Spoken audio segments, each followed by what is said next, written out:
الحمد لله الذي نور قلوب المؤمنين بالهداية واطمأنت قلوبهم بالتوحيد. أشهد أن لا إله إلا الله وحده لا شريك له يعلم ما في السماوات وما في الأرض وهو الرقيب المجيد.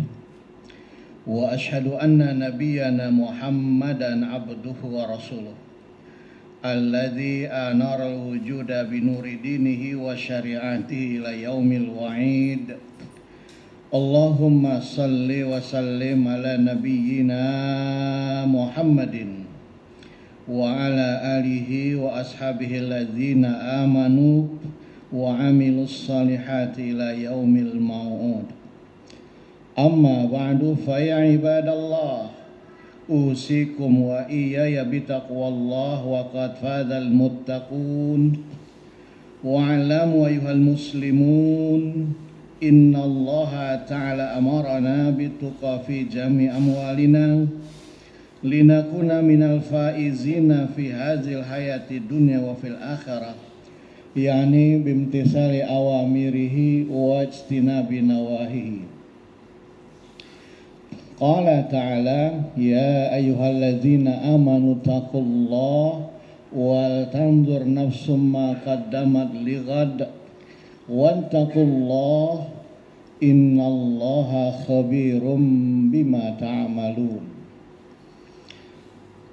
Hadirin sidang Jumat yang dirahmati Allah, setelah baginda Rasul menjalani perjalanan hijrah dari Mekah ke Madinah selama lebih kurang 9 hari, transit di Kuba 5 hari, sampailah beliau di kota Madinah, disambut dengan gegap gempita.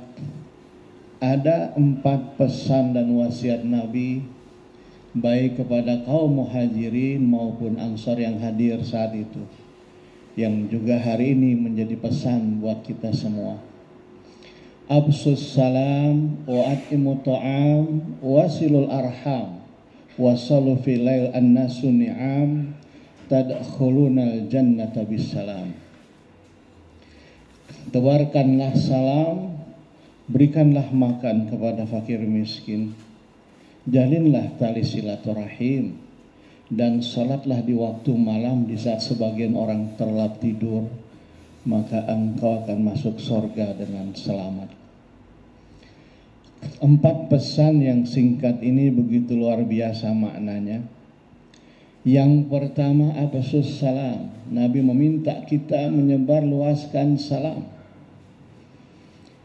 Ada 3 doa yang luar biasa, yang kalau kita ucapkan barangkali durasinya tidak sampai 2 menit. Assalamualaikum warahmatullahi wabarakatuh. Tetapi ada 3 makna yang luar biasa di dalam doa salam tadi. Yang pertama, assalamualaikum, keselamatan atasmu. Kita saling mendoakan agar sama muslim untuk terjaga keselamatannya. Seorang ayah ketika berangkat bekerja, tentu dia berharap selamat dalam pekerjaannya. Seorang pedagang ketika keluar rumahnya untuk berniaga, tentu dia ingin selamat dalam perniagaannya, terhindar dari penipuan dan kerugian. Seorang suami ketika ijab qabul di depan mertuanya, tentu dia ingin selamat dalam membina rumah tangganya. Ketika seorang pemimpin disumpah jabatan di atas Qur'annya, di bawah naungan Qur'an, tentu dia ingin selamat dalam melaksanakan amanah jabatannya. Semua kita ingin keselamatan. Ini doa yang luar biasa yang pernah disampaikan Allah di Sidratil Muntaha. Assalamualaikum ayuhan nabiyyu wa rahmatullahi wabarakatuh. Doanya pribadi kepada Rasulullah, tapi beliau menjawabnya untuk kita semua. Assalamu alayna wa ala ibadillahis salihin. Keselamatan juga atas kami dan atas hamba-hamba Allah yang saleh. Maka seorang muslim hendaknya kita saling menyelamatkan dan saling menjaga agar kita semuanya selamat dari hal-hal yang tidak kita inginkan. Wa rahmatullah, rahmat Allah. Fabima rahmatin minallahi lintalahum. Mata semata-mata berkat rahmat Allah ya Muhammad, engkau bisa berlaku lemah lembut kepada mereka. Bisa berlapang dada menghadapi kekasaran kaum kafir Quraisy. Umat yang luar biasa membencinya ketika di Taif, Nabi bisa berlapang dada. Maka rahmat Allah diberikan kepada orang-orang khusus. Berbahagialah kita. Seperti Nabiullah Yusuf yang sudah hampir tergoda, dan Quran menjelaskan walaqad hammat bihi wa hamma biha laula arra'a burhana rabbih. Sungguh Yusuf sudah tergoda, Zulaiha pun sudah tergoda, laula arra'a burhana rabbih, seandainya Allah tidak memberikan sinyal burhan kepadanya, tergelincir Yusuf dalam kenistaan sebagai seorang nabi. Maka kita butuh rahmat Allah dalam melaksanakan amanah-amanah yang Allah ditugaskan kepada kita, agar amanah ini menjadi kemuliaan buat kita dan keluarga, juga yang kita emban pada khususnya.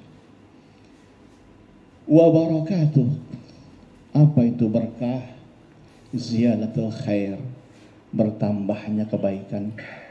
Ketika dia memegang sebuah jabatan, jabatannya berkah, anak buah terselamatkan, rakyat mendapat manfaat yang besar, masyarakat merasa ditolong, dibela atas jabatan, bertambahnya kebaikan.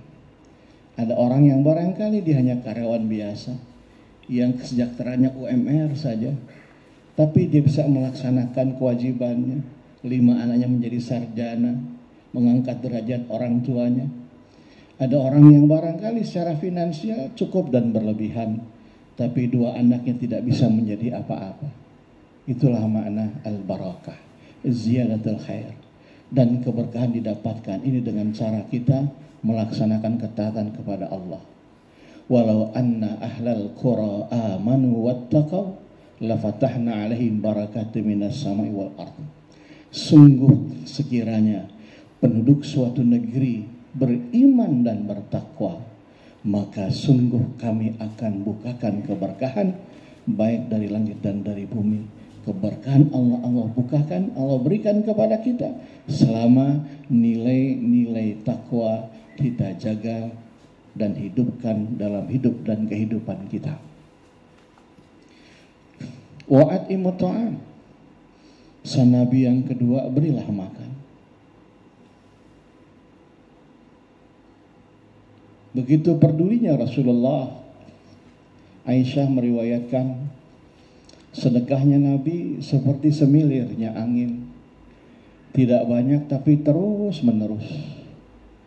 Bahkan dalam sebuah peristiwa di saat sakitnya beliau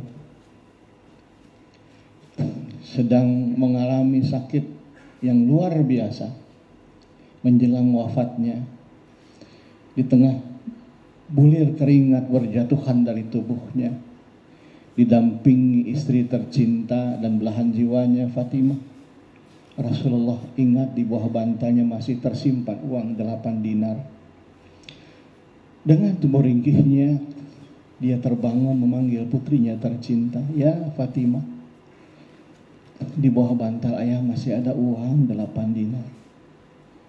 Ambillah nak, segera bagikan kepada fakir miskin, para duafa yang hari ini barangkali mereka ada yang belum makan." Fatimah melihat ayah sedang sakit keras menangis. Ayah anda sedang sakit keras. Banyak orang yang lebih sehat, lebih kaya dari kita, mungkin tidak peduli dengan keadaan orang-orang miskin. Dengan suara tergetar kata Nabi, "Karena itu Fatimah, seandainya hari ini ayahmu dipanggil Allah, wafat dalam keadaan menyimpan uang 8 dinar. Lalu nanti di hari kiamat Allah bertanya, 'Ya Muhammad, engkau mati menyimpan uang 8 dinar. Sementara ada anak-anak yatim yang butuh uluran tangan. Ya Muhammad, engkau mati menyimpan uang 8 dinar. Ada janda-janda tua yang butuh uluran tangan.' Karena nanti Allah bertanya, Sanggupkah engkau membentuk ayah untuk menjawabnya, wahai Fatimah? Fatimah menggelengkan kepala dan faham kondisi ayahnya. Segera diambil uang 8 dinar dan dibagikan kepada para tetangga yang membutuhkannya. Maka Allah mengecam kita semua. Ara'aital ladzi yukadzibu biddin. Tahukah kamu siapakah pendusta agama? Cirinya adalah fadzalikal ladzi yad'ul yatim wa la yahudu ala ta'amil miskin. Mereka yang sudah menghardik anak yatim dan tidak memberi makan kepada fakir miskin. Apalagi di tengah kondisi kita efisiensi di mana-mana. Banyak buruh yang berhenti kerja. Banyak dialog hari ini yang barangkali memilukan hati kita. Apa yang kita makan hari ini? Mau makan apa? Ayah tidak bekerja, ibu di rumah. Keluarga jauh, tetangga tidak tahu dan tidak peduli urusan kita. Karena jalan kata Nabi, bukan golongan kami orang yang tertidur pulas karena kekenyangan, sementara tetangganya tidak bisa tidur karena kelaparan. Yang ketiga kata Nabi, wasilul arham, jalinlah tali silaturahim. Mari kembali kita perkuat orang yang punya hubungan nasab dengan kita, paman kita, adik kita, keponakan kita, yang barangkali selama ini menjadi centang perenang. Tali ukhuwah tersekat-sekat oleh persoalan legislatif, pilkada, sehingga kita menjaga jarak di antara kita. Mari kembali kita persatukan, kita besarkan persamaan kita, kita saling memahami kekurangan dan perbedaan di antara kita, sehingga kekuatan kita menjadi luar biasa.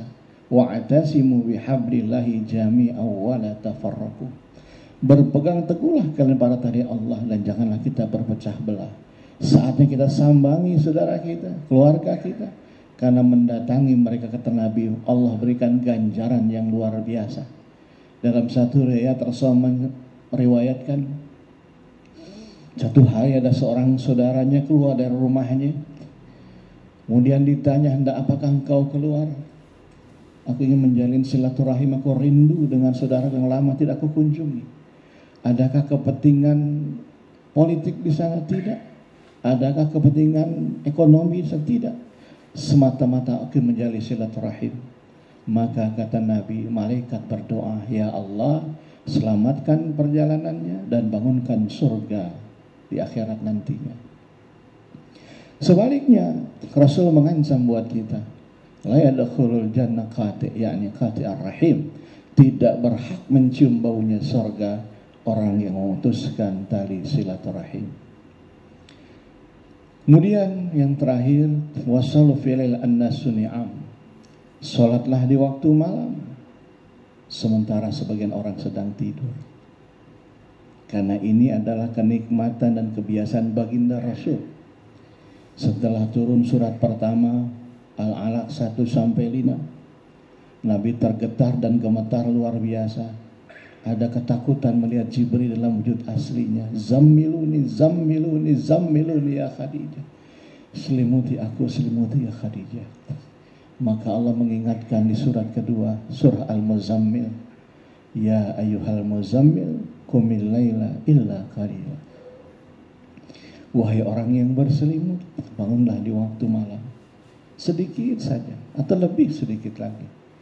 Maka dalam tafsir diceritakan setelah turun ayat ini, Nabi sebelum dakwah sirriyah selama setahun menunaikan salat tahajud setiap malamnya. Dan tahajud menjadi wajibul fardi, kewajiban pribadi bagi Rasulullah, sehingga beliau tidak meninggalkannya. Maka apa faedahnya kita menjaga salat tahajud? Allah berfirman, wa minal laili fatahajjad bihi nafilatan laka asa ayyab'asaka rabbuka maqaman mahmuda. Dan di pertengahan malam bangunlah kalian untuk bertahajud. Semoga Tuhanmu mengangkatmu ke tempat yang terpuji. Maka kekuatan, keutamaan salat malam dengan menghidupkan tahajud, Allah akan memberikan kita di tempat yang terpuji. ketika dia menjadi suami yang terpuji, ketika hidup bertetangga, tetangga yang terpuji, kepergiannya dirindukan, kehadirannya menyenangkan, ketika menjadi pemimpin, menjadi pimpinan yang terpuji. Maka jagalah 4 pesan Nabi agar kita dapat kemuliaan dan garansi dari Rasulullah. Tadkhulunal jannata bisalam, maka engkau masuk surga dengan sejahtera dan selamat. Barakallahu li wa lakum fil Qur'anil azim wa nafa'ani bima fihi minal ayati wa zikril hakim wa taqabbala minni wa minkum tilawatahu innahu huwal ghafurur rahim.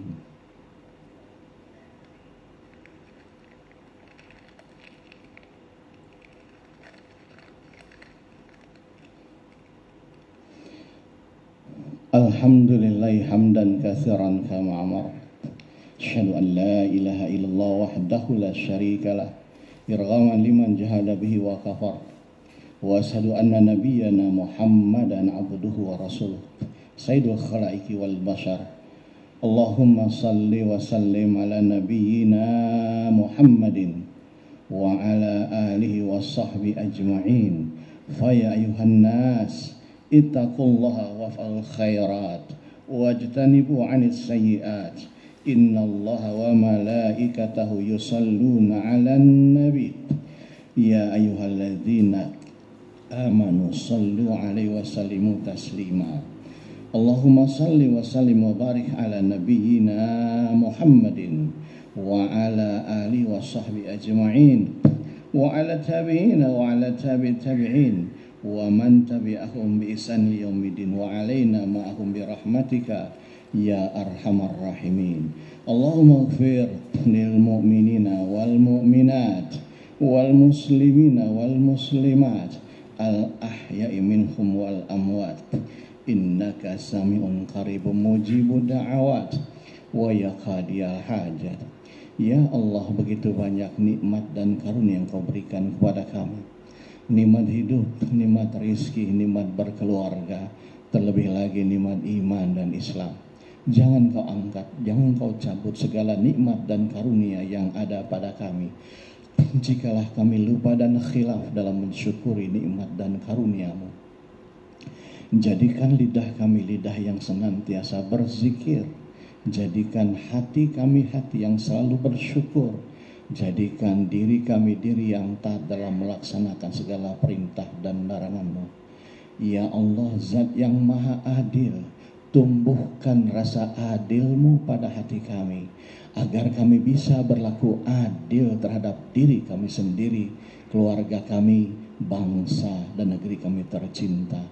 Ya Allah, tunjukkanlah kepada mata hati kami bahwa yang benar adalah benar. Berikan kami kemampuan untuk bisa berbaik dan memutuskan yang benar. Tunjukkanlah kepada mata hati kami bahwa yang batil, yang salah adalah sebuah kebatilan dan kesalahan. Berikan kami kekuatan untuk bisa meninggalkan perbuatan salah dan batil. Ya Allah, persatukanlah hati kami di majelis ini sebagaimana Engkau mempersatukan hati kaum muhajirin dan ansar. Hindarkan dalam diri dan hati kami benih-benih pertikaian, permusuhan, hasad, iri, dengki, serta sikap saling mencurigai di antara kami. Jadikanlah jamaah kami kumpulan orang tua yang selalu menyayangi orang-orang lebih muda, dan jamaah orang muda yang senantiasa menghormati orang-orang yang lebih tua. Ya Allah, lapangkan dada kami agar kami mampu memberi maaf jikalau ada keluarga, tetangga dan mitra kerja kami yang berbuat khilaf dan salah. Jangan sampai kekhilafan kesalahan mereka menjadi beban di yaumil hisab nanti. Besarkan hati kami ya Allah, agar kami berani meminta maaf ketika kami berbuat khilaf dan salah terhadap keluarga, tetangga dan mitra kerja kami. Terlebih kepada kedua orang tua kami ya Allah, yang 9 bulan kami berhutang rahim dalam kandungan mereka. 2 tahun kami berhutang belayan kasih sayang mereka. terbayang oleh kami wajah ayah dan bunda kami, teringat oleh kami penderitaan mereka membesarkan kami, lapang dada mereka menghadapi kenakalan kami. Ya Allah, jika ada di antara kedua orang tua kami yang telah meninggal dunia, Engkau tahu keberadaan mereka. Salam takzim dan rindu kami kepada kedua orang tua kami. Jikalau belum sempat kami bahagiakan mereka selama hidupnya, jadikan doa dan amal soleh kami sebagai pembela penolong mereka di alam kuburnya. Ya Allah, jadikan putra putri kami generasi Rabbani, anak yang saleh dan salehah, yang berbakti kepada Engkau menjadi permata hati untuk kami. Kami menyadari ya Allah, belum menjadi teladan yang baik, belum menjadi orang tua yang sempurna. Terkadang kami khilaf, memarahi, mencaci maki mereka. Terkadang kami alfa, terselip rezeki yang tidak halal di perut mereka. Ampuni kesilafan kealfaan kami ya Allah. Jangan jadikan anak cucu kami sebagai musuh lawan dan fitnah bagi kami, karena kesalahan kami dalam membimbing dan menafkahi mereka. Selamatkan masa depan mereka ya Rabb, seperti Engkau menyelamatkan Nabi Ismail alaihissalam. Muliakan masa depannya mereka ya Allah, sebagaimana Engkau muliakan Nabi Yusuf dan Nabi Sulaiman alaihissalam. Jadikanlah mereka pembela penolong kami, baik di dunia maupun di akhirat nanti. Ya Allah, jikalau boleh kami memohon sebelum kami menutup mata, beri kami kesempatan untuk bisa bertalbiyah di depan Ka'bah-Mu yang mulia, untuk bisa duduk wukuf di padang Arafah-Mu yang penuh berkah, untuk bisa hadir, datang, duduk, salat dan salawat di Raudhah Rasul-Mu yang kami rindukan, yang selalu kami sebut-sebut namanya dalam azan kami, iqamat kami, tasyahud kami, salawat kami. Assalamualaikum ya Rasulullah, Assalamualaikum ya Habiballah. Rabbana ighfir lana wa li ikhwanina alladhina sabaquna bil iman wa la tajal fi qulubina ghillan lil ladzina amanu rabbana innaka ra'ufur rahim. Rabbana atina fid dunya hasanah wa fil akhirati hasanah wa qina adzabannar. Ibadallah, innallaha ya'muru bil adli wal ihsan wa ita'i dzil qurba wa yanha 'anil fahsya'i wal munkari wal baghi ya'idukum la'allakum tadhakkarun. Fas'alu ma yadhkurkum washkurhu 'ala ni'matikum was'alu min fadlikum wa la dzikrullahi akbar.